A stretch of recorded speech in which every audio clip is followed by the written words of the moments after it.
Hello. नमस्कार. नमस्कार. गडबडीत होतो कालच्या दोन पाहुणे. गडबडीत होता मी पण जास्त हे नाही केलं.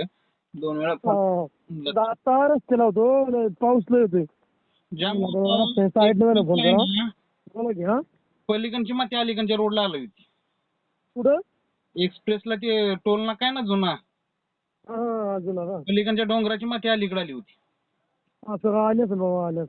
एवढा भयंकर पाऊस होता. मी ते बघून तुम्हाला मेसेज केला, म्हणलं हाकी पाहुणाचा वाडा याच एरियात आहे एवढ्यातच म्हणलं. ते मिलिटरी पुढे आले. आता कुठे आहे? आता आम्ही खेड साईडला इकडे वर आला. तिकडे पण पाऊस भयंकर आहे हो. घरी चाकण परिसरात तिकडे. हा, चाकण परिसरात होता का? हा.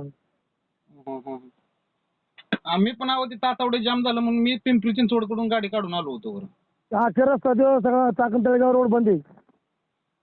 हा, मी होतो तेव्हा चालू होता. चाकण तळेगाव असेल, पण मी पिंपरी चिंचवड मधनं बाहेर निघालो. सातारा पुणे मुंबई हायवेला जुना. हा, तिथून निघालो.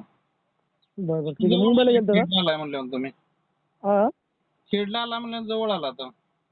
हा, नाही बरं इकडे मागे आहे अजून. तर आता जाईल 2 दिवसात. आता पाऊस कमी झाला पुढे निघतो डायरेक्ट नाशिक हवीच्या पुढे. तर मग आता गावाकडे पाऊस झाला असला तर मग आपल्या गाडीत भरून नेली. जायचं चालत जायचं, गाडीत नाही जाऊन जोडीदार नका सोबत. चालेल, ठीक आहे. बाकी काय नाही. टेन्शन घेऊ नका. आता काय करायचं हा, ठीक आहे. हा, जास्त टेन्शन घेऊ नका म्हणलं. हा, ते अडच काय. मग काय लय बेकारी झाली हो. ते कालचे जवळजवळ 10 लाखाचं नुकसान झालं हो त्यात. लय मोठं शेळ्या 3-3 काढायचे होते काय त्या शेळ्या. तेच ना, 25,000 पडला ना की बकरी. आता आमची काय बकरी सकाळी एक मरली शिवी राहिली होती. अरे बापरे, ती पांढरी ना? मरण चालूच आहे मरण. आणि बकरी पार लंगडी थांडावून देऊन पार सगळ्या आमचीच नाही, सगळ्याच लोकांची झाली. आमच्या एका मीटर झाला त्यामुळे ती मरली एवढी.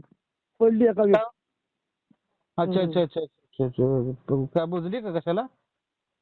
नाही, फाट्याला बसली. पाऊस आल्यामुळे एका शेळाला कसं तेवढं निवारा गावलं एवढं मोर सर तर शिरलो. त्यामुळे तोडवा झाली पार त्यांची.